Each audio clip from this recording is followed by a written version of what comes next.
Hello, I'm Ollie and this is my MR2, and I figured I'd make a video doing some pointers on what to look out for when buying one of these mk3 MR2s. So naturally, being a 20-year-old Japanese car, the first thing you want to look out for is rust. It's what happens, it's Japanese, they all rot, it's what they do. So they go above the exhaust on the subframe, that's the major point of failure, and then they also go in front of the rear wheels on the rear quarters. So the spot that goes is, if you can see that pipe there going underneath the subframe, what happens is they have an under tray with fabric on, and that gets soaked, and then it sends all the hot water up straight onto that subframe and rots it out, and no one ever spots it until it's too late and needs replacing. And while we're on the subject of exhausts, one of the major flaws of these cars is the factory precats, which sit in the manifold. They sit roughly there and there from standard, and what happens is these 1ZZ engines are quite bad for burning oil. That's what they do, it's a fact. And that disintegrates the precats and apparently sends small chunks of them back up into the engine through the valves, and therefore starts eroding your piston rings and similar things to that. So a bit of a must-do modification on these is a tubular manifold. There's many brands that sell them. They're not too expensive and they're pretty damn easy to change due to them being in the back. They also tend to give a bit of a throatier note, but not really anything worth shouting about.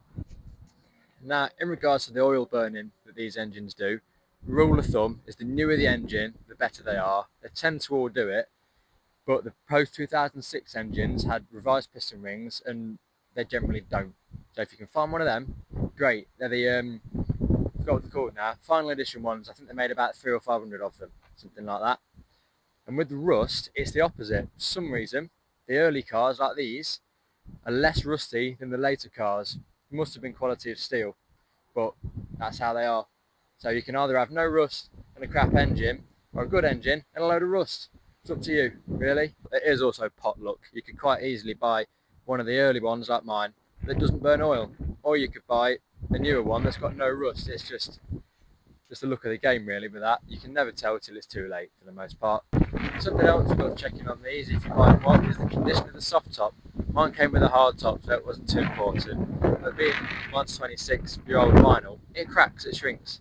It's not always great, so it's worth checking that that's in good nick. What they often do is they tear there at the base, they shrink, which is why you've got this gap here, and then they tear there as well, and eventually you get wear marks there. Mine isn't too bad, but I've seen worse and I've also seen better. It's also usually worth checking the carpet, as they have drains that quite often get clogged and just flood the car out. Now, an issue mine doesn't have, due to it being on the set of SSRs that it is, the stock wheels crack. Quite often, I think if they've been refurbed, they're meant to do it. The spokes crack, so it's worth checking them, usually only if they've been tracked, because obviously it's a point of failure you don't want to experience. It might go quite badly. So I think that about concludes my sort of buyer's guide that I've personally dreamt up. Hopefully it'll help at least one person out. I was looking for something when I buy mine, there isn't too many good ones out there, so I had to take some guesses. But yeah, hopefully I've helped someone out, and there'll be another video.